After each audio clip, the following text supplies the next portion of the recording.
Welcome, everyone, to the latest episode of the Project Liberal podcast. My name's Josh Eakle. I'm the president and the co-founder of Project Liberal, and I'm joined once again today by a co-host and a member of our steering committee, Micah. Micah, thanks for taking the time to chat and join us and taking time away from your busy developing YouTube schedule. I know I'm a micro YouTuber now, officially. I'm joining the fray, inspired by you, Kyle. Yeah. Awesome. Micah, I like your name, by the way. That's a great name. There's a golf YouTuber named Micah also, and that's the first time I heard the name Micah was about 3 years ago when I came across his channel. And I'm a big Micah name fan. So I contend it's actually the best book in the Bible, very underread, but I might be a little bit biased, but Well, I was going to say, to introduce you, Kyle, probably don't need any introduction to our audience at least, but Kyle Kulinski, host of Secular Talk, longtime YouTuber. I feel like I was watching you on YouTube when I was coming out of college, like over 10 years ago. Wow. So I feel old. Make yeah, you feel man. old, brother. Now I've got kids and I'm getting old and like all that stuff. It is shocking how quick time passes. I just want to say thanks for taking the time. Oh, it's my pleasure. And let me thank you for all of your phenomenal memes.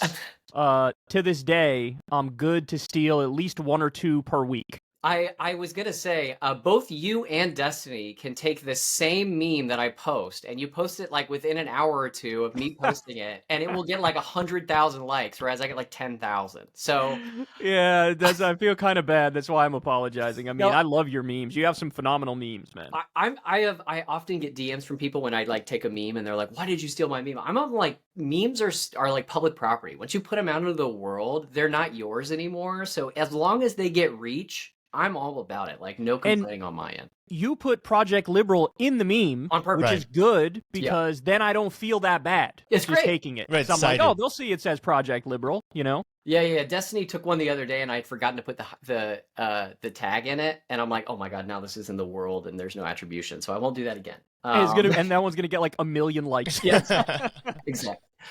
Okay, so let me frame up the conversation for our audience, for you, Kyle, and just kind of kick us off with maybe some high level stuff. And Micah, feel free to chime in if there's anything I miss here. But Micah and I, and really the entire leadership team at Project Liberal, are very, very concerned about the ascendance of the far right and MAGA authoritarianism. Our broad goal, and I know you and I spoke a bit about this when I spoke to you and Crystal a couple months ago. Like, our broad goal we see as liberals as effectively the expansion of human freedom. And there's a period right now with the ascendance of the far right. We have not only an authoritarian and liberal movement that's in control of the political mechanisms of the U.S. government and is effectively at war against freedom, leading with scapegoats that they want to try to target as the enemy and the reason why we need to take freedom from this group or that group. And we look at it and say, right wingers do speak to some real pain that people feel, Right. but their solutions are nothing. Like, it's usually their solutions make the problem worse, right? And there's a lot of those things that I think we'll get into the conversation. So both Micah and I, actually, we have a lot of respect for you, Kyle. We think you come from, unlike many commentators, we think you come from a really genuine place. Like, I really do believe it when you say, I speak for myself. I'm speaking for like what I actually believe, that comes through in everything that you do.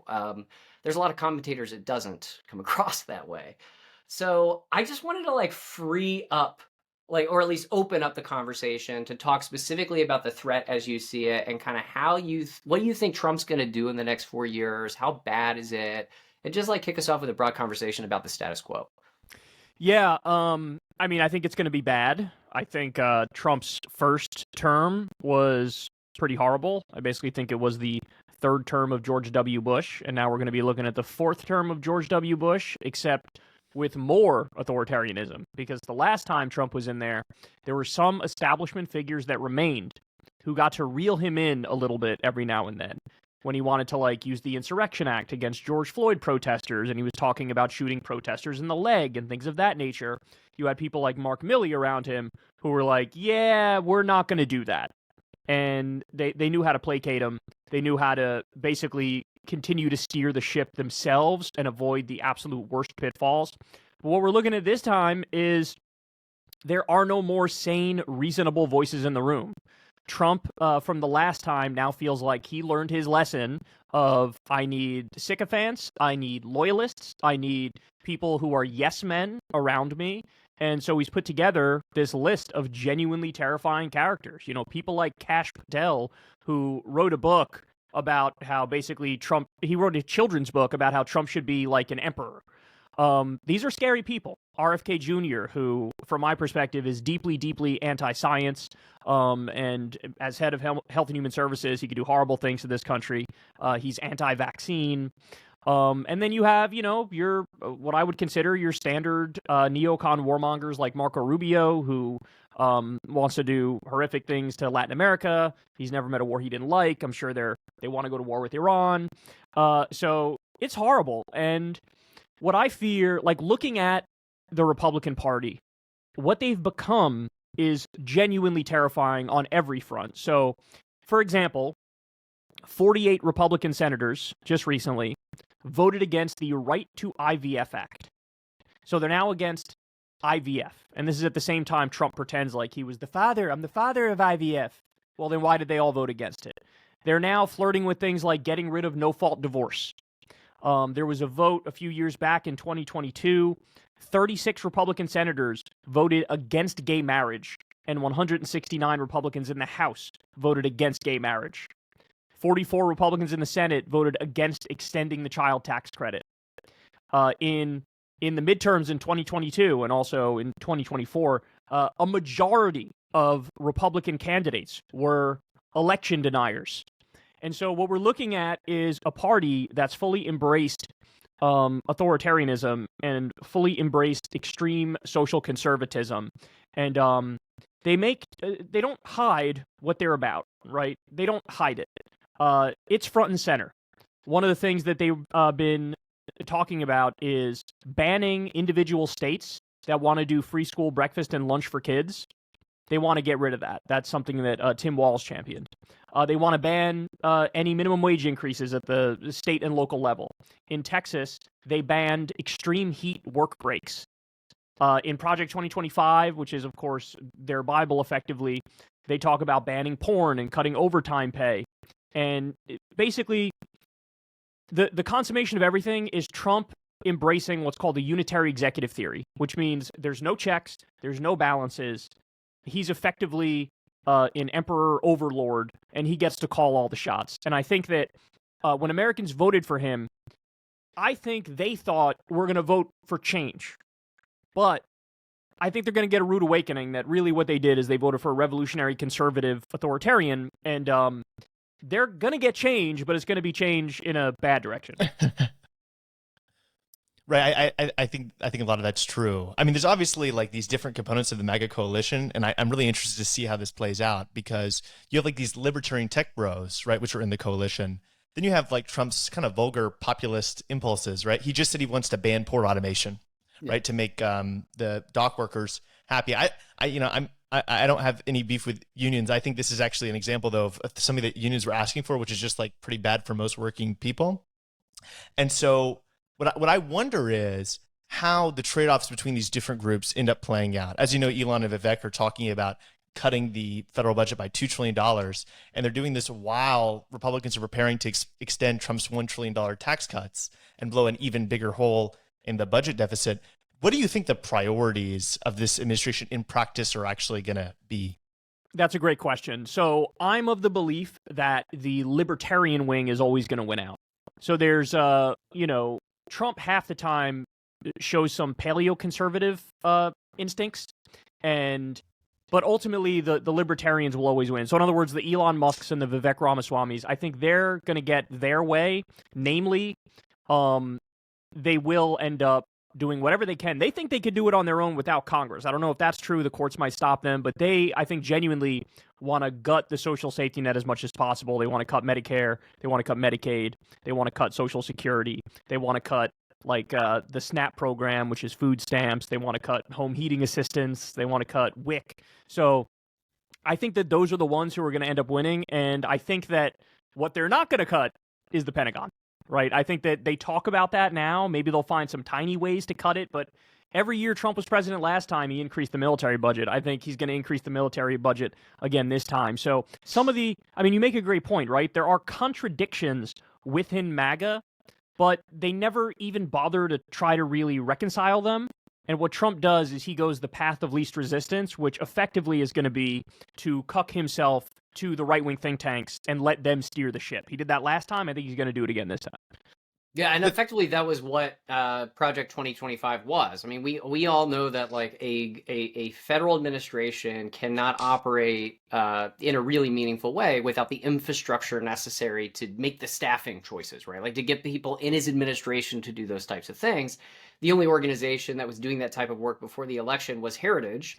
And despite them trying to downplay that throughout the election and pretend like that was not tied to them, it's very clear at this point that it was. I mean, there have been several people high up at Heritage that have been into the administration, and there have been, joke tweets to some degree from people within the MAGA coalition. I remember was it like Michael Knowles, like right after the election was like, yeah, Heritage or Project 2025 was actually not a joke, LOL. Matt Walsh, yeah. It was Matt Walsh, I think. Yeah. Same.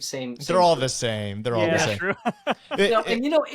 You're completely correct about the hypocrisy. One of the things that really blows me away, though, is, and this is one thing that I think might be a saving grace, is that in the Trump administration this time, there is way less ideological cohesion than there was before. Trump kind of ran like neocon light in 2016, to your point, kind of like George W. Bush light. Like he ran on, we're going to bomb the shit out of them. That was like one of the quotes that came in 2016. This time he was trying to run as like an anti-war, anti-establishment, pro-peace candidate. And then his first pick was Marco Rubio as Secretary of State, right? So my hope is that because of that ideological conflict, there might be some real turmoil in the administration, but that remains to be seen.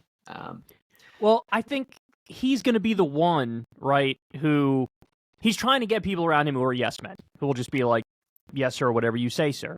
And so it's really going to be whatever his feelings are in the moment. And I think that's a scary thing because you needed the Mark Millies of the world. You needed the establishment figures to say, you can't do this, you can do this, etc. Right.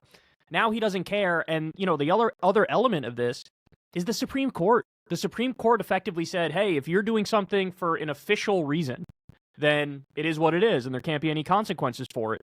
And I mean, it takes a second grader to see the problem with that logic. You could always make a stretch of an argument to say, this is in my official capacity to do X, Y, or Z, right? So I really think it's sort of like a toxic brew and a worst-case scenario where he can kind of get away with whatever he wants to get away with, and I think the people around him, I think they all have a very clear agenda, and whatever contradictions there are in MAGA are going to go away, and it will end up being a fourth term of George W. Bush. It will end up being more war. It will end up being more tax cuts for the wealthy. It will end up cutting Social Security, Medicare, Medicaid, etc. I think it's going to be ugly. I really do. I think that there is one disagreement that I think actually we will see play out, and that is between like the J.D. Vance style, like you said, paleoconservatives, Christian nationalists, which really don't have any qualms with the size of government. They want to use like the regulatory state for their own purposes, and the Viveks, because Viveks basically been prosecuting an ideological case against like J.D. Vance's wing of the party pretty openly. And I think, it's openly going to play out in 4 years in the primary who wins. I think it's almost certainly going to be J.D. Vance if you look at the polls between those two candidates. I think Donald Trump Jr., he's being polled right now. Right now, he's at 30%, actually, which just shows you how much of a cult of personality they are. But I think J.D. Vance is going to win out. And I don't think J.D. Vance and Josh Hawley are actually libertarians. I think they're actually something a lot more scary to me, which is Christian nationalists. Yeah, you're 100% right on the social issues in particular. Yeah, they are supreme social conservatives and authoritarians. And you have the Rand Pauls and the Vivek Ramaswamis who might be more libertarian even on social issues, but I don't know. I feel like the strength in the Republican base and among the right-wing think tanks, I do feel like they lean more on the side of the J.D. Vances, right? J.D. Vance is a trad cat. So he went to Catholicism as he got older. And usually when you're older and you jump into the religion, you're like the most about it. And so that's what you look at him and you're like, oh boy, this guy probably does actually want to ban porn. Yeah. This guy does. I mean, he was saying that he wants to ban women who live in a red state from traveling to a blue state to get reproductive health care. That's how extreme this guy was. So I guess in that particular battle that you're talking about, I would hope that Vivek Moore wins out in that fight. The thing that we have to hope for vis-a-vis Trump is that Trump truly is that old New York Democrat from back in the day where he was like, yeah, I'm pro-choice. You know, when he ran this time, he really tried to, no, I swear I'm pro-choice. I'm a moderate on the issue or whatever. He really tried to get that across. I just hope that on those particular issues, he really knows how to basically tell the base to go screw themselves.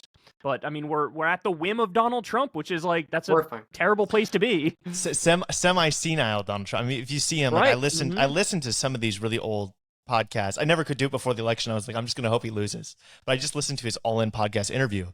And my God, he's just caught in a constant cycle, repeating the same like 3 phrases. Biden has done some of the same stuff, you know, the idea, he says all the time. And it's like, I'm really not trusting that this guy is going to be conscious enough for the next 4 years to actually be calling a lot of the shots. So I guess not smart. I think we're going to be seeing a lot of erratic behavior. And guys, he's also not intelligent. Like, I don't think he has the ability to think like multiple steps ahead.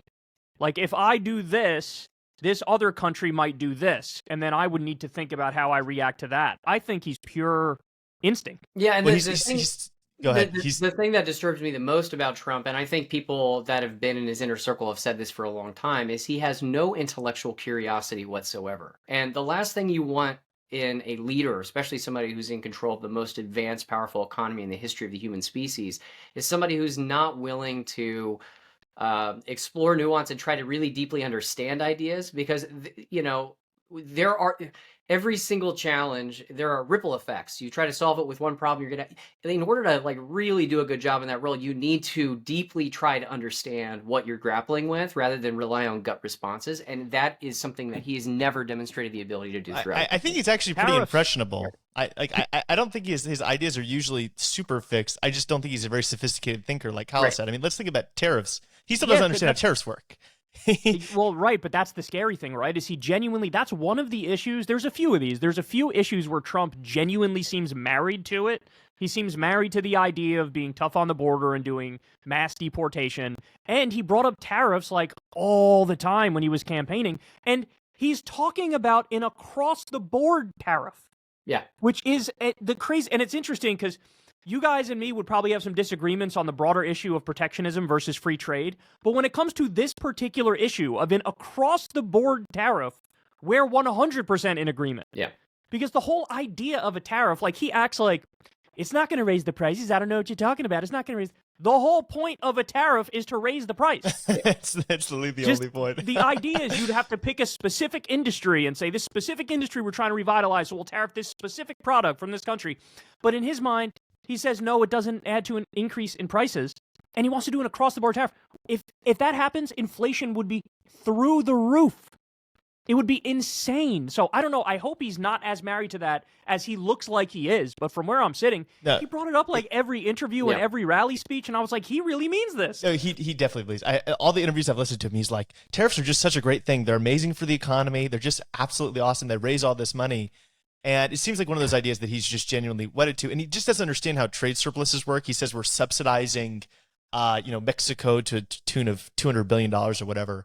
Also, deportations is the other one that he really doesn't seem to understand. He thinks that all asylum seekers are asylum escapees. Yeah, I've heard which, like, this is the kind of stuff I worry about. or they came out of insane asylums. He seems to think like, they're releasing everybody from their insane asylums. It's like, that's not what asylum means, right? Do you think that like anybody's ever told him like that's like the actual truth and he just didn't understand it? Or do you think that he's surrounded by Stephen Miller, so maybe Stephen Miller's like, yeah, we'll go with that. Yeah, I mean, I think everybody around him is already kind of like a yes man and they tell him what he wants to hear. So maybe nobody has actually told him like, they're not coming from literal insane asylums, right? I mean, this is crazy. This guy, he's not, and he was already in there for 4 years. It was already horrible. But he genuinely seems worse this time. I don't know what you guys think about this, but I felt like this campaign of his was literally the worst of his 3 campaigns. No, yeah, I couldn't agree more. And he won. Yeah. So, okay, so we're in this place, right? This is the world that we're grappling with, and I'll be honest with you both. I don't know if I've still fully grappled with it. And one of the things that I've been thinking about a lot, Mike has been thinking about a lot, and I think you've talked about this a little bit as well, is it's time for us to really rethink what Resistance 2.0 should look like. And I think, as I mentioned to you when I was on your show a couple months ago, Kyle, I find myself in coalitions. Again, I'm kind of a classical liberal, so I find myself in coalitions with people that are very different than I am, but I look at it as a very important goal. I think we need to push back against this, and we need to find a way to bring people together and focus on the enemy rather than focus on our internal divisions. So that's another broad question to maybe kick off another segment of conversation would be like, in your mind, what do you think Resist 2.0 should look like? Like, do you have any broad thoughts on what do you think the strategy should be going forward for people in our coalition? I mean, I love Bernie Sanders, you guys know that, but I've been using this example a lot recently. Yeah. I don't agree with how he's going about it at the moment. So he tweeted like, I'd love to work with President Trump on capping credit card interest rates at 10%. Yeah. And he said, I agree with Elon Musk and Doge that we should cut the Pentagon. And my issue with that is we already have the track record of Trump. We know how he's going to govern. And for Bernie to say that, it sort of lends this false credibility that maybe they're serious about the handful of decent things that they say. And I'm more of the belief you need to triple or quadruple the resistance that we saw in 2016. And what's so sad is that the reaction I'm seeing now from most in the media is the exact opposite. I'm sure you saw the Micah and Joe Scarborough thing where they went down to Mar-a-Lago and had lunch with him, and this is after they called Trump like Hitler. Yep. And you're seeing this, LA Times just killed an op-ed because it was critical of some of Trump's picks. Did you see George Papadopoulos just make a agreement or a settle with Trump for the rapist? Oh yeah, Stephanopoulos. Yeah. It was $15 million. Close enough. So they're paying him $15 million. Yeah. But they settled, so it didn't go to court. If it went to court, they would have won the case. Yeah, they would have won the case. Yeah. But so this is an olive branch. This is showing Trump like, hey, we'll be cool if you'll be cool. In other words, hey, whatever sort of business we have with the government, whatever sort of tax breaks we were going to get, whatever sort of corporate welfare, etc., like just leave everything as is, and we'll be cool if you'll be cool. And so what you're going to see is, obviously, the right-wing outlets are going to do what they do. They're all MAGA all day long, pro-Republican Party, etc. But even the outlets that are supposed to be more liberal outlets now, what you're going to see is they're moving to the false equivalence, both sidesism type stuff moving forward. So it'll be everything. They'll try to balance everything out, do like fake neutrality, give half credit and half disagreement to both sides, and then the right is going to be bull in a china shop, full-on MAGA, full-on right-wing. And so it's going to give the American people this skewed perception that, oh, so this is how it is. There's no real resistance to Trump. And you're even seeing it a lot in independent media now too, and online media. You're seeing a lot of, hey, let's give it a shot. Let's maybe work together on some things. And I don't see it. I know how he governed last time. I know what he's going to do this time. And if anything, I feel more reinvigorated now to fight than even in 2016. In 2016, I thought, hey, maybe there will be some issues where it might be okay and you could work with them. So it's a little bit depressing because you don't see as much resistance as there needs to be. But at the same time, it's creating a lot of like MSNBC refugees who are now looking at outlets like ours. I mean, we've seen a massive uptick, and MSNBC has plummeted 50 or 60% in the ratings because they're looking for people that have answers, and they're looking for people who will continue to resist. Right. Yeah. I think that's 100% true. What I think the rhetorical line that some people are using is one that's ultimately self-destructive. As you said, there's some people that are just saying, well, MAGA might be great. Like, I love the Department of Government Efficiency. I mean, maybe that's fine. We'll see how this actually pans out. But there's also this other rhetorical line, which is, you guys are idiots. You deserve what you get, right? And that is a rhetorical line that doesn't work with people who voted for Trump. Too many people voted for Trump. We have to win people back. If you look at the electoral map in 2030, we're getting redistricting, and it's going to look really bad for Democrats because states like California and New York didn't build housing, and there's been a mass exodus of millions of people out of those states to red states like mine in Texas. And so we have to win over a ton more people. And I think the right rhetorical strategy is he lied to you. He said he was going to lower your prices and he's going to raise your prices, right?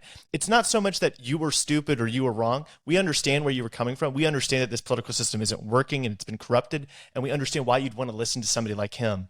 But he doesn't represent the kind of change that you want to see. It's radical change, as you said earlier, but it's radically bad change. It's change that makes the system, exaggerates all the bad things about the system and actually doesn't rectify any of the real problems that we have. Yeah, I agree. You have to your point here, and I think it's exactly right. You have to make your case. And there's even Democrats I like. Like, I really like Ro Khanna. But, he's been going around and he's been saying, maybe on Doge we could work on this or that. Jared Moskowitz joined, like, the Doge caucus in Congress. And it's like, look, I see what you guys are trying to do, but you have to present an alternative to Trump. Because if you look at Trump, this is the part, people haven't really digested this part about Trump. Donald Trump is without a doubt the most unhinged and arrogant political candidate in our lifetime. If you disagree with Trump 1%, he cuts your head off, right? Right. And he won 2 out of 3 times. So you need to counter that with your own message, your own narrative, drive it home repeatedly, and you need to set the terms of the debate, and we need to be debating around our issues, not their issues. And right now I see way too much playing defense or playing footsie with them and trying to almost like they look at Trump winning the popular vote and they're like, okay, maybe this is sort of like insurmountable, so let's try to find areas where we can agree. And it's like, you're missing it. They're never going to go for you over the original, right? You can't be MAGA and MAGA light. You have to be something totally different and fight for it. I could not agree more with you. And, one of the things that also concerns me as well, and I'm kind of torn on this, so this might be an interesting topic of conversation. There are real problems facing people. Like, the cost of living crisis is a real problem, right? I mean, like, that's a challenge that I think actually led fuel to Trumpism. And in many ways, I'd say was a failure of Democrats to solve real problems in some areas. I mean, I'm in Tennessee, same thing. There's all these refugees coming here from other other states because they can't afford housing in their own state. And I think that's part of that kind of rage against that system has caused the problem. So I do think that there's a need to solve the problem in the short term, and that can be done through localities. But there's a variety of different challenges that need to be solved in the cost of living thing. But every single win that comes out of the next 4 years is going to be Trump's win. So if Democrats partner with Republicans to solve some of these problems, my gut says from an emotional perspective, we need to solve problems for these people, but there's also, it's a double-edged sword. You join them and you're also going to be crucified because, Democrats had 4 years and they never solved this problem. So I don't really know how to balance that. One of the things that I've been thinking about a lot is the Democrats should not, at least in Congress, join the Republicans for really any votes, especially when it comes to their leadership. They've got a 2-vote majority, and the Democrats can make them look like complete incapable morons by putting them into repeated House Speaker fights over and over again, like what we saw 2 years ago if Mike Johnson steps down. And so from those structural things, I think they should step away. But I'm curious as to whether you have any thoughts on those. I mean, if there is a bill, for example, to solve real problems for people, what do you guys think? I think the answer is I don't think there will be bills like that. That's the thing. I'm thoroughly convinced they're just not going to propose anything good. And to your point, there was a very famous story about how Mitch McConnell and John Boehner, back when Obama got elected in 2008, they met in a literal smoke-filled back room, and they said, our strategy from here on out is to deny any win to Barack Obama. We're going to obstruct. That's what we're going to do. And look, for him, I think it's different and bad in that scenario because I think Obama was proposing some decent things. So I don't like the obstruction in that instance. But in this instance, I think Trump is going to propose genuinely horrific things. And so I want to see that same approach. I want to see that same ruthlessness. And I love your point about, for their leadership. No, why would you vote for anybody that he's going to pick? They're all horrible in their own different way, whether they're just run-of-the-mill, warmonger, far-right, Bush-type conservatives, or they're like the RFKs of the world, right? It's going to be bad either way, so why would you get your hands dirty by voting for it? That's only going to be held against you, too, in the future, if you do that. So, look, I mean, it would be an interesting question if they were going to propose some things that might be decent, and in that scenario, I am more inclined to say, just, if it's good for the American people, go for it, right? I don't care who gets the credit, just go for it. Yeah. But I'm so convinced nothing is even gonna hit that bar because I know Trump. I saw what he did last time, and I know what he's going to do this time.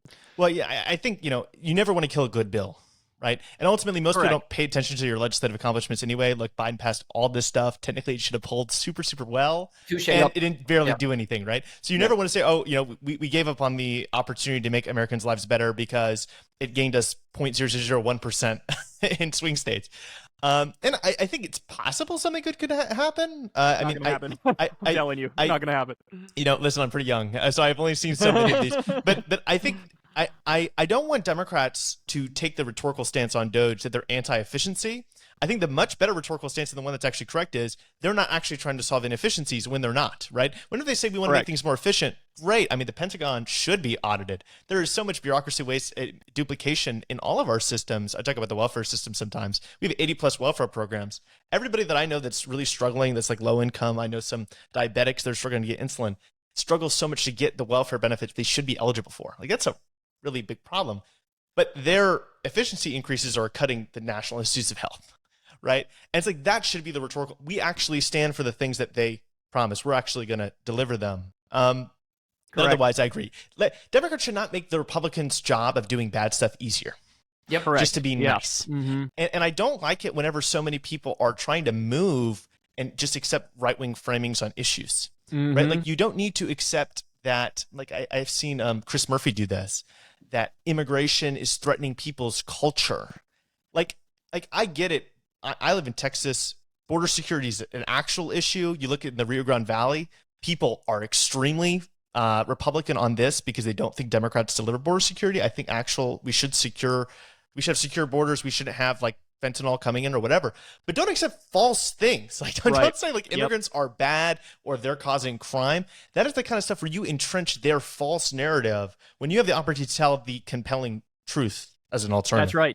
That's right. And by the way, Trump is going to end up taking credit for some Biden wins that took a while to unfold. Yes. So, for example, you have the infrastructure bill, you have the Inflation Reduction Act, you have the CHIPS Act. We're talking about 800,000 manufacturing jobs being created in this country. That is a big deal.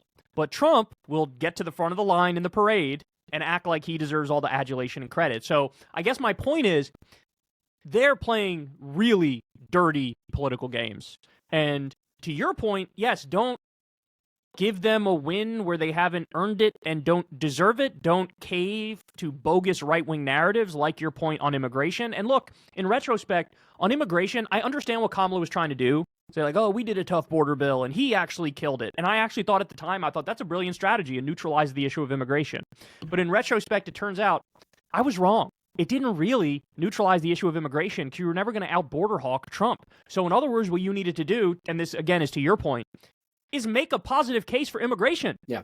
You should be in favor of, we need a path to citizenship. We need to protect the dreamers. Immigrants are actually great for the economy and the country more broadly. Immigrants commit crime at a way lower rate than natural-born American citizens. They're actually good. Immigrants are good. They are good. Actually make that argument.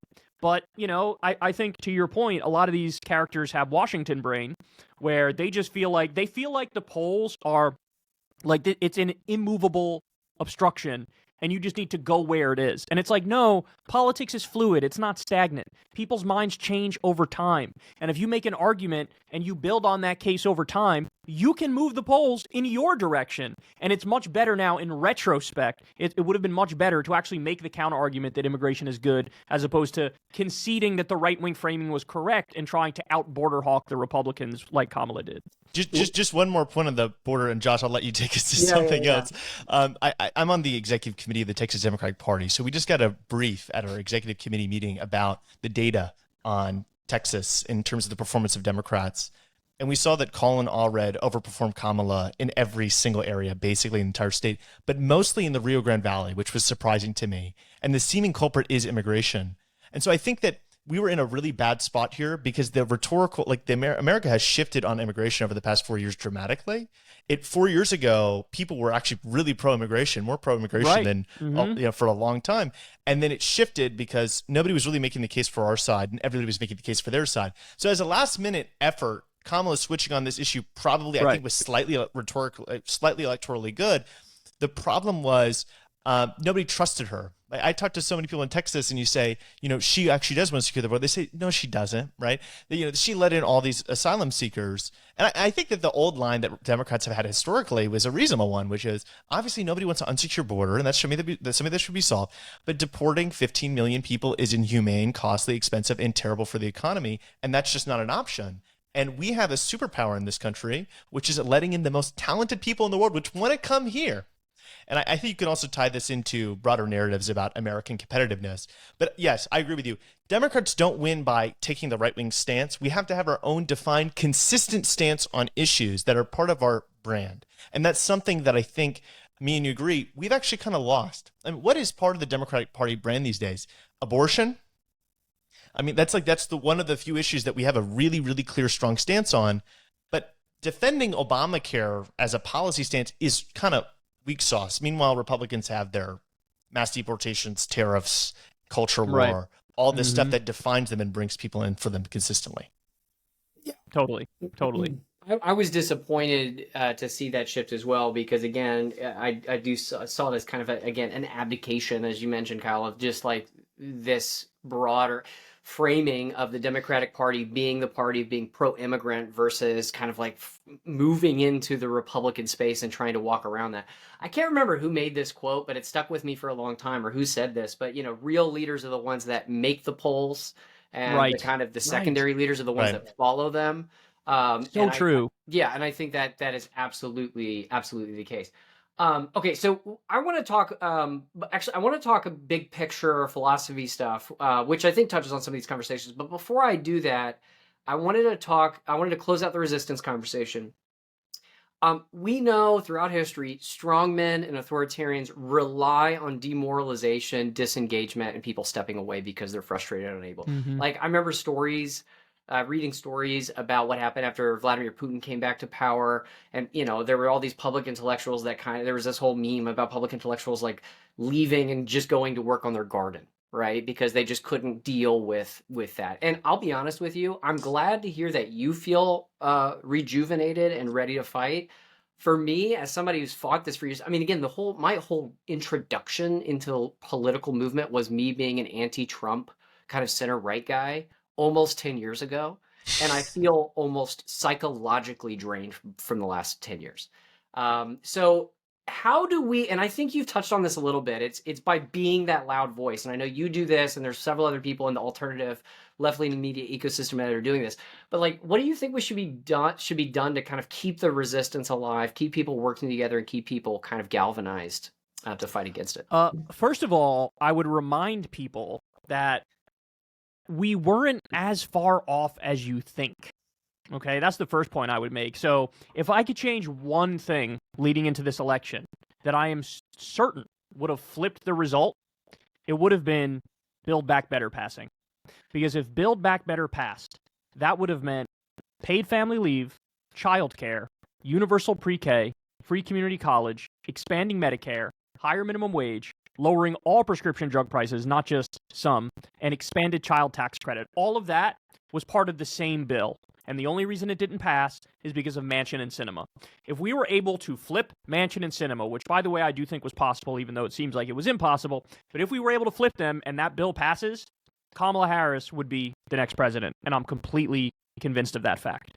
So the way to keep people engaged is, look, and this is my job, so it's easy for me to say, but you got to follow this stuff. You got to cover this stuff. You got to talk about it. You got to let everybody know exactly what's going on. And you have to let everybody know this isn't how it has to be. We can do it totally different. We have other answers over here, which will actually improve your life and help everybody out. And that sense of defeatism that a lot of people feel, I understand it. I've been there a million times in my life.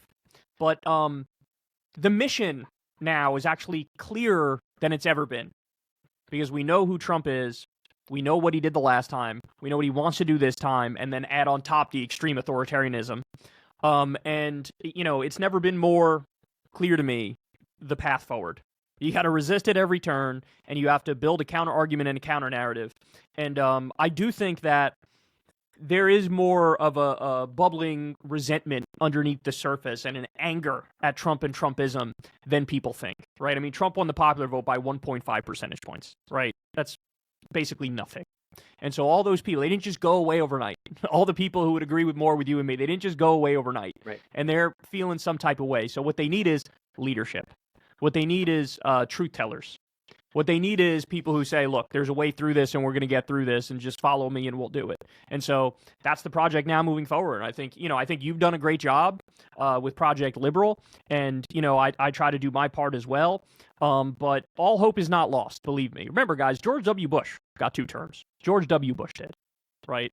Trump, to your point, it is kind of crazy how long he's been on the scene, right? Came up in 2015 and we're still dealing with him here in 2024. It seems like, Jesus Christ, is this ever going to end? It's going to end. It's going to end. And I do think the Republicans are going to be in a pretty difficult place once Trump is done because he has a unique electoral appeal that I don't know if it can be replicated with J.D. Vance. I don't know if it can be replicated with Trump Jr. And what we're looking at might be a similar situation to like what happened with the Democrats after Barack Obama in 2016. Barack Obama was a juggernaut electorally.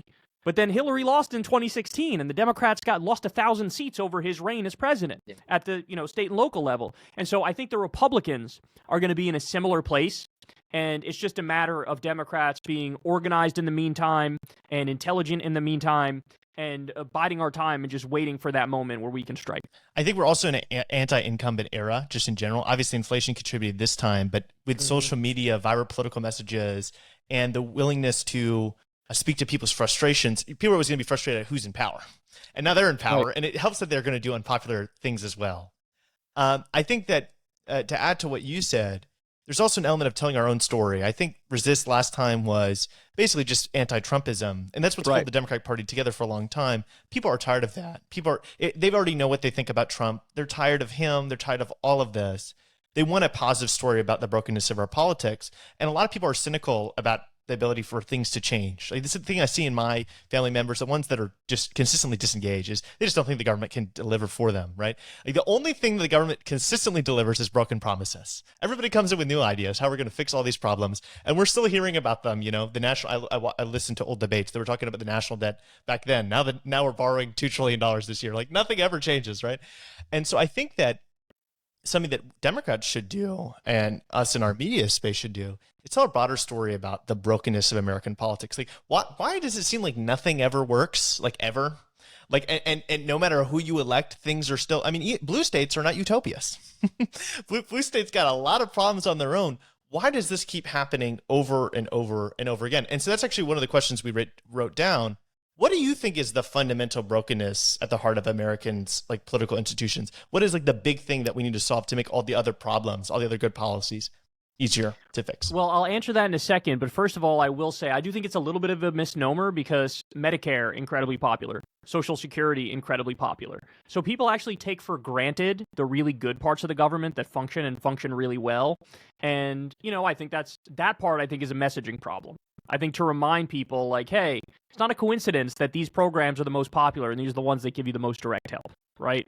But to your broader question, yeah, look, I think the answer is very simple, actually. I think that from, I believe, 1974 was the year. That was the first Supreme Court case in the modern era vis-a-vis money in politics. And there were 3 or 4 consecutive cases, which basically said, look, we're going to define money in our political system as free speech.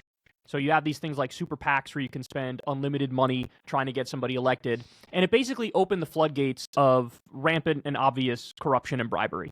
And so you have various billionaires, various corporate interests who give money to these politicians to run their campaign. And the politicians get in there and lo and behold, oh, would you look at that? They serve the billionaires and the corporations and they don't serve the people. A great example of this is the famous promise that almost never got fulfilled, which is, oh, we need to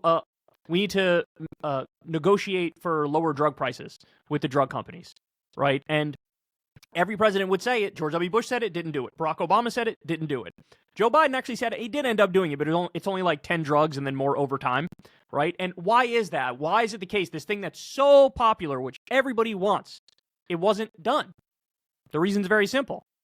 Big Pharma donates a lot of money to these politicians, and the politicians represent Big Pharma over the will of the American people. So I think the most important thing to do, and this is way easier said than done, by the way. This would be a very, very difficult process, but you would have to get a constitutional amendment to get money out of politics and set up what's called clean elections. Clean elections is this idea of publicly financed election. Everybody gets basically a $100 or $200 voucher or whatever it is. You get to spend it on whichever politician you'd like to donate to their campaign. And that way, you have more of an argument based around ideas and policies and philosophies as opposed to, hey, which set of donors is going to get their way this time? Right. And so I think that's at the core of what's gone wrong in our political system. Because if you look at the polls, it's actually kind of amazing how much agreement there is on a variety of issues in this country. So, for example, something like 80 or 90% of the American people would like universal background checks on gun purchases, something that's very simple. We don't have it. Why don't we have it? Well, the NRA gave all the money in the world to virtually every elected Republican at the national level, and they would block any piece of legislation that has that policy. Right. So I think that's the solution. Again, it's easier said than done because really a constitutional amendment is the way to do it and make it ironclad. I'm sure there's other ways you can craft a legislation to try to rein in the negative impact of money in politics. The problem is, very likely in that scenario, you'd have a court case over it. It would get to the Supreme Court, and the Supreme Court would slap down whatever new law it is and say, no, we said money is speech, therefore money is speech, and this law is null and void, right? So it's a tough thing to accomplish, but I really do think that's at the core of what's gone wrong in our politics. One of the things that I can agree with you on is, or at least when it comes to money in politics, is I'd like to see really clear transparency on the issue, at the very minimum. And I think you could do some of that without a constitutional amendment. Basically, make it very clear where the money's coming from, so that people are aware of who they're voting for. I think there's this anecdote about this idea everyone should be wearing, patches on their jacket, who they're representing. Yes. And I think that makes a lot of sense. The reason why, and Mike, I'm sure you have some thoughts on this, but one of the reasons why I have never really gone full bore on the constitutional amendment to get money out of politics, because I feel like it's almost virtually impossible. You put these things behind closed doors and then it becomes different things, right? It becomes gifts that are kind of obscured. And so I look at it and I go, the transparency route's the way I go, but I do think that there is some of that. Well, I mean, you could cap contributions of unions and corporations. You could just ban them from contributing at all and do this democracy dollars idea that Kyle talks about. I think that's very interesting. The argument I've seen against it is, maybe people, since it's like not their money, are just going to donate it in strange ways to really right-wing populist candidates. To me, I think absolutely there's no argument that corporations and all types of special interest groups should just not really be able to donate, at least as much as they are. I mean, you look at so many of our laws in the books today and you're like, these are crazy. Like, would anybody ever agree with some of these laws? I keep mentioning this one in the state of Texas. You can't, car dealerships have a monopoly on car sales. Like a Ford, Tesla, all these other companies can't sell to you online. Now, we all know how bad car dealerships are, right? Why would they ban that competition? Oh, because the car dealership, the realtors, and something that I wish more people got. If you look at the top lobbyists in America, some of it's like groups that you might know somebody, they're part of it, like realtors, they're number one in the country. Right. They do that for a reason. Like they're all buying something. You don't pay billions of dollars without buying something. And they use regulations which are supposed to protect people to protect themselves from competition. They get corporate welfare and all these kind of things, which is why I think like trying to solve this government trust problem is one of the ones that I think we should focus on first, because even when we try to do something that is good, right, like a universal social program, which I think we need more of, a lot of times the special interest groups hijack it.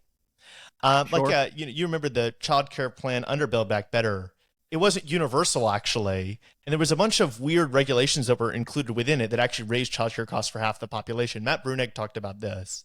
Or you look at some of the bills that Biden did pass, there's a lot of weird requirements which are added in here, and there's a permitting process and all these procedural barriers that prevent this stuff from actually being articulated. Now, do you think that campaign finance is the only thing we have to fix, or do you think there's other things we could do, like banning gerrymandering, which are also worth prioritizing? Oh, I think that's important too. To your point, I think Democrats, since Reagan and on, so like under Clinton and Obama, even up to this day, I really think that their instinct is always to means test stuff. I really think they're in their minds, they're like, look, universal programs they're a thing of the past. We don't think we could do them anymore or should do them anymore. And I think they're worried if they do universal programs, they get attacked by Republicans as, you want to give rich people more support. because if you do a universal program, everybody gets Yeah. the support. It's not just, targeted at the bottom. But to your point, you create a much bigger, more complex and silly bureaucracy when you do means test. And there's more red tape, there's more hurdles to get over, etc. And so I think universal programs are just superior. And you mentioned Matt Bruning. Matt Bruning makes a lot of really phenomenal arguments on this front as to why universal programs are superior. But no, I think you're right. I think you're right. There are other problems too. Gerrymandering, like you said, is a huge one. I mean, there's a million things that we need to tackle. One thing I would say, and I'm curious what you guys think about this as liberals, I've always been a big fan of direct ballot initiatives. Huge fan. I love direct ballot initiatives because you see these weird things happen all the time, right? Like in Florida, famous example people give, I think it's from 2016, is Trump won the state, but increased minimum wage passed by a direct vote. And it's like, okay, that doesn't exactly make sense because Trump is not going to raise the minimum wage and Hillary may have raised it a little bit, right? But they voted for a higher minimum wage and they voted for Trump. And so when you give people a direct vote, this is always so interesting to me. When you give people a direct vote on a specific issue and you remove any semblance of partisan politics, Democrat, Republican, from it, in my experience, I normally agree with the winning side 80% of the time. And so I think we're the American public is a lot closer on these things than people often give us credit for. I think we get lost in the weeds of culture war stuff, et cetera. Yeah, and I actually think a lot of the reasons why that happens is because, to the point about gerrymandering, it's because we have this completely screwed up voting system. When you have the partisans writing the maps, they're creating districts in which the partisans have the ability to win easier and easier every year. I mean, I live in Tennessee, which is an incredibly gerrymandered state, and really the only competition in these states are in the primaries. That's it. Right. So if I want to run as a candidate in this state and win, I have to go play ball in a Republican primary. And where the incentives are, right? It pulls people into these really fringe extremes to win out in a primary, and then they get out into the general election, and they've got all this baggage, or they are whack jobs in and of themselves, right? Because they made it through these primaries. And I don't think this is unique necessarily to the right. The right is way worse, but the incentives there, right, are not incentives that say build a coalition or articulate a vision that's best for your constituents. It's appeal to this fringe 10%, 5% majority or minority in your district in order to say the right words to get out of the primary. And that's how we end up in situations where the general public support these reforms, but our lawmakers are completely off base, completely disconnected. And you're going to see this exact thing now with, again, MAGA Republican Party. That's what it is going forward. Yep. CNN just did a segment on this where the most MAGA candidate now is leading everywhere for the elections in the foreseeable future. And this is the consequence of that, right? And again, to your point, it's a great point. North Carolina, we just saw this in North Carolina where the Democrat won the governorship and the Republican stepped in and said, we're just going to take all of the power away from the governor. The governor will have no more power. Right. So it's dark, man. It's dark. I would love. I don't know what exactly the solution is on gerrymandering, but I would absolutely love to see some legislation on that to fix it because so many states are gerrymandered to the high heavens. Yeah, I could agree. It's one of the core issues I think that are causing problems right now. And not to get too much in the weeds on this, but I was reading an article a couple years ago about this idea of using AI generated maps where it can generate every possible variation of a fair map and then compare those maps to what the actual legislature is drawing. And I was like, well, that's something that would not have been possible in 1850. Algorithmically drawn districts is the nerd consensus opinion, but there's a lot of ways that you can make the system better than what we have. And as Josh talked about, partisan primaries have terrible effects on people's incentives. I like jungle primaries. There's a lot of these institutional changes that you see would just change the incentives of politicians. I mean, I think most people intuitively understand this, that politicians are people too. Politicians do what's in their own interest. It's a career for them. And the problem is what's in their interest is a lot of times something that's pretty bad, right? And so you want to change the campaign finance laws. You can also change the information they're exposed to. I don't think people realize how much we rely on lobbyists in this country.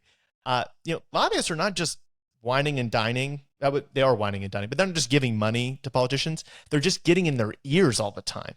And we don't have tons of internal policy research to give us actual evidence-based stuff on this. We hear about hospitals problems from the Hospitals Association. And it's well, is the Hospitals Association really going to tell you the unbiased truth, even if it's bad for them? Probably not, right? Yeah, so all the incentives are with the lobbyists and the special interests and the moneyed interests who can afford to have X number of people on Capitol Hill and who can afford to wine and dine the politicians and talk to them all the time. And so they are getting a very skewed perception, right? And that's a real problem, because you see a lot, there's a lot of out of touch politicians. I mean, I'm sure you guys have seen the numbers on how wealthy the politicians are relative to the general public. I forget the exact number. It's like 60% of them are millionaires or something like that, or more than that. It's like, that's going to, what kind of a government are you going to get when it's like, that's the sliver of the population that's there? People talk about diversity all the time from the perspective of like race and gender, et cetera. What about class diversity, right? What about somebody who has to work 2 jobs in order to pay the bills? That guy, if that guy's in the room, he probably would have made some decisions that would have been better for people at the bottom of the economic ladder. I mean, Tim Walz is a great example of this. Union guy, not wealthy guy. And, I think he did some phenomenal policies in Minnesota. Wish he was our next VP. Yeah. Micah and I and several of the other members of the steering committee, we like to frame it as an incentive problem, because what we need to do is fix the system so that the incentives are lined up so that even if you have somebody who's completely deranged or somebody who's completely off base, they are incentivized to make the right decision, right? And that's kind of the way we look at these challenges is, in what ways can we fix the incentives of society to kind of move people in the right direction so that they're intuitively making those decisions on their own, independent of necessary, going to jail. A lot of people are just like waiting for like some great politician to be elected that's going to like do everything amazing. And I don't think they realize that like a lot of the stuff is like just the structures of our government are like really bad and they prevent the good change. And there's a lot of good people who go into government who want to do good things, and they either do the good things or try to do the good things and lose, or they decide to make a lot of sacrifices to stay in office because that's what our broken, corrupted political system demands of them. Now, we did have we wanted to pivot to another topic here. You describe yourself as a left-wing populist. A lot of people in the liberal space view populism as something that's like inherently, definitionally almost bad. So I wanted to have a discussion about what populism means to you. And because I think that we probably a lot of liberals just define it very differently than you do. Yeah, no, I would say it's just representing the will of the average American. And there was a time when people would say, Trump's a populist. I'm thinking back 2015, 2016. Trump's a populist and Bernie Sanders is a populist. And the reaction that I had, and actually, believe it or not, this was the reaction of Barack Obama, too, which I thought was interesting. He was like, Trump's not a populist. He's not. He's a conservative, right? And I would argue a revolutionary conservative at that. Bernie's the real populist because he's looking out for regular people. So I would say that. And then the other thing I'd tell you is, I think that term, in my mind at least, it's interchangeable with social democrat, right? I'm a believer in social democracy. When I look, at the end of the day, I'm a big empiricist. I believe in evidence and data and what it shows me. And when I look at the Scandinavian region, for example, I see a model for us moving forward. I think they do everything just right in the sense that it's a mix of both capitalism and socialism. They try to take the best aspects of both of them. They have stuff like universal healthcare systems, for example, paid vacation time, for example, higher wages. A lot of the countries there have basically like across the board unionization. But then you mix that with the competitive advantage that you would get from a market economy in the proper areas, right? Properly regulated, et cetera. And so that's basically what that means to me. Left-wing populist basically means social democrat and somebody who just wants to represent the will of the average American, which, in the context of the U.S., it seems like that's like an outsider thing to believe, right? When you look at the politicians, I mean, it's just, certainly most of my life, you didn't get much of that. The closest we got, we only sniffed it when Bernie Sanders was close to winning the primary, right? And to put it in an American context, FDR is who I look at as the model. Right. And it's driven me kind of crazy that since FDR, we've had, of course, Reagan and the neoliberal era. And I really want to wake the Democrats up and get them to move away from the Bill Clinton era, move towards more FDR type thinking, big, bold, universal programs. The government actually can be used for good. The government doesn't have to be this negative, bad thing that we all pay our taxes and we're like, going to stupid wars and whatever the hell else it's going towards. And so, for me, it's just I got to convince people that better world is possible. that the government could actually be used for positive things. It has in the past. It can happen again. We have models that exist in the world right now as we talk that are carrying it out pretty well. It's interesting because when I talk to like the people in the liberal coalition, especially the people that are like really in the kind of in the intellectual core, they have a very different definition. They look at that term as like representative of an ideology that tries to say lay all the feet and the problems of society on one niche group. So I mean, in some way, you could definitionally put Bernie in that category because he might say all problems of society are the billionaire class or something, the billionaires or whatever. But that's either a more loose fit because I think you get into the nuance. Whereas with Trump, it's like immigrants or the deep state or the elite or these groups. So that's the way I look at it, and I could see why that because our audience is split. Like when we talk to our audience, they have a lot of them have very similar views to you on the way that they would define it. And one of the interesting things I also find, a lot of liberals watch me now. That's great. A lot of liberals watch. That's great. Yeah. One of the other interesting thing, and I'll plug my what would make me the most center right person on this call is the thing about Scandinavian countries is they have higher economic freedom index than the United States. Right. And I think that's a really powerful thing because I look at markets, markets that are actually, free for people to kind of go out and build a better life for themselves and pursue where they're not kind of dominated by these oligopolic powers that make it very difficult to get ahead in life. That's the world that I want to pursue as a liberal, is a world where people are free to kind of innovate, build their own future, and they don't have barriers to entry. Dude, we couldn't agree more. I mean, basically your point is they don't have really stupid, unnecessary, burdensome regulations. And they're very welcoming of entrepreneurship and small business. As long as what you're doing is something that's, genuinely for the good of the society and for, the good of yourself and your family, totally fine. Green light, do whatever you want. Something I completely and utterly agree with. And their taxes are not punitive. They have these broad-based, efficient taxes. Everybody pays taxes, but it's a pretty decent system. I think this is a good segue into just the broader discussion of what we mean by liberalism. I think that you define populism in a way that a lot of people define it, and actually, increasingly, I've been trying to kind of embracing populism more too, because I think populism is in large part rhetorical. It's a framing strategy. It's about being for the people against some sort of elite and some sort of system that's failed them. And populist movements around the world have tended to be pretty negative.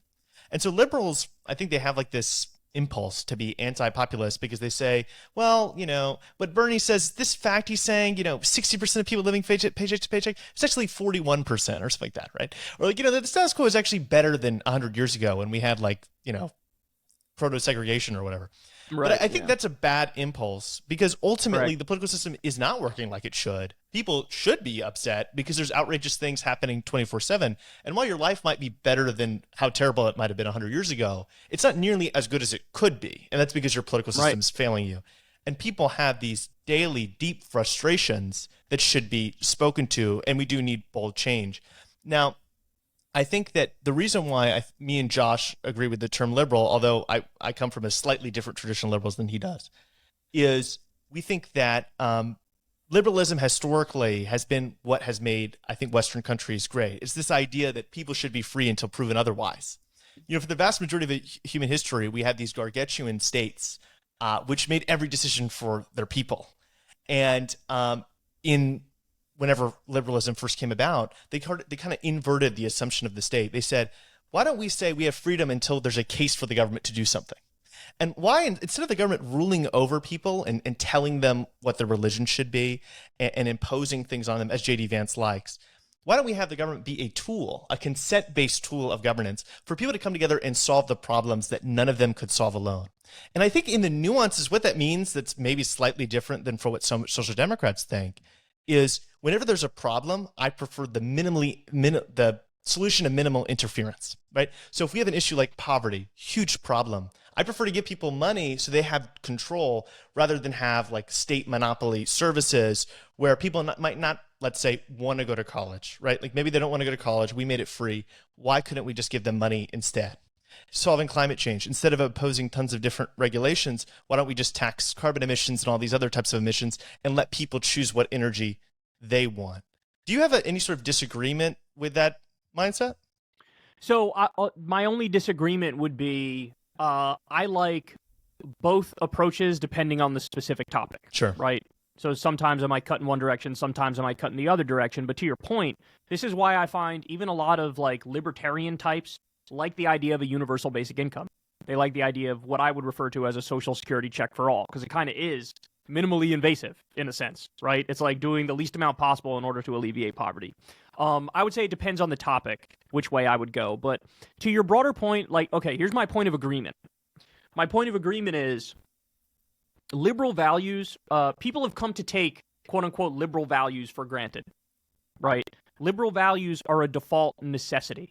Things like freedom of speech, freedom of religion, these things are all like, we all take it for granted, but let me tell you something. The second one of them truly gets taken away or starts, little chips here and there around the edges, people are going to realize, whoa, this is not good. We really, really don't like this. So that's our point of agreement, is that sometimes people take these things for granted, and they really shouldn't because they're super, super important. The area where we might have a disagreement, although I don't know because you kind of implied that you agree there earlier, but the whole idea of having like a villain narrative, even if you don't agree that there's an actual villain in the conversation, I've now come to the conclusion, based on this last Trump victory, that a villain narrative is actually electorally necessary, right? So his enemies, I think, his villains, I think, he's just wrong. Like, I'm sorry, but trans people aren't a villain. Immigrants are not a villain, etc., right? What I would say is, if you want to make it super narrow and super specific, I would say you have to go after the donor class. You have to go after the big money in the political system. And this was sort of the appeal of Bernie Sanders to young people and lefties, and why he sparked a movement, is because I don't think you can replace what the right has, which is a compelling story, with a non-story. Sure. And that's kind of what Kamala Harris did, even though I think she ran a much better campaign than Hillary, and I had a lot of praise of her campaign. But her response to Trump's narrative was, hey, here's my list of policies, and I think we can improve your life, and look at these changes I want to make. And by the way, line on graph go up, GDP is going up, so we're good, right? And it's like, no, you needed something more compelling than that. And you have to compete with the immigrants are the problem story with, no, the donor class is the problem, and we need to clean up our political system, and then the government will represent you more. Well, that could be a whole topic of conversation, Kyle. Maybe we could have a follow-up at some point, because I know we're about at time. I couldn't agree more. I couldn't agree more, though, like in the sense that humans are wired for that, right? I mean, we're tribal, so like we do need somebody to go to war against, and if you don't have that, your narratives are going to fall short, and you're going to underperform electorally. The answer to that question, I think, is nuanced. So my answer is would be a lot more nuanced. Well, Josh knows that I've actually been making this exact same case. So I was elated whenever you were saying all that, because this is the case I've been making in my blog. I think liberals too much are caught in the weeds, because we're very evidence-based people. Liberals tend to be like academics and the like, right? They like love to read books, and they're like, well, how do we mess with this tax credit, right? Right. And that's not a compelling story for most people. Most people, you're not going to sell nuances and pragmatism, evidence-basedism to normal people. And it doesn't need to be that complicated either. I don't think that we have to lie and say everything is because of the capitalist billionaire class. And I think that's where you start getting a little bit too reductive, where people do this anti-business populism as if everything that's bad for businesses is good for Americans. I think we probably all agree that it's a little bit more complicated than that. But I think what you said is actually almost exactly correct. You could do an anti-special interest group populism. The game is rigged in 1,000 different ways by 1,000 different groups. And the big problem is the political system and the entrenched political elites, which protect those institutions, which allow us to consistently get ripped off, right? And that means by the hospital association, the doctor association, the realtors, the oil and gas lobbyists. You can go down the line of all the different lobbyists, and they're all getting something. That's why they keep sending money into the system. And a lot of politicians don't want to change that system because they're currently sitting on top of it. And they know if it's changed, they might not be on the top anymore. Yeah. The rent seekers. Yep. Rent seeker populism. Yep. The rent seeker populism. There's something you can claim. Hey, Kyle, we're at time. Is there anything that you would like to plug to our audience? You're way bigger than we are, so I'm sure everyone's aware of you. But if they want to follow you, or if there's anything you want to tell them, floor is yours. No, thank you guys for the conversation. I really appreciate it. If people want to check out my stuff, you could see Secular Talk on YouTube or Kyle Kulinski on Twitter. I will be on Blue Sky soon, although name is undetermined at the moment. But thank you guys for your time. I really appreciate it. We'll keep the conversation going, and we'll build this lefty liberal coalition, which is absolutely vital and necessary in order to defeat MAGA and Trumpism. Absolutely. So if you're interested in learning more about Project Liberal, you can go to projectliberal.org. We're building, as Kyle said, across the spectrum political coalition to fight back against MAGA authoritarianism in the cause of a free and open society. Become a member at projectliberal.org/member.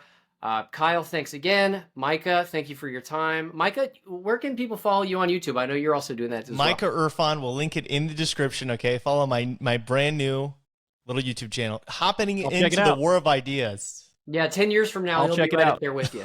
Don't get jaded by the system, man, and don't read the comments. I promise you'll do great. Just don't read the comments. Good rule of thumb. All right, everyone. Thanks again. Have a wonderful afternoon.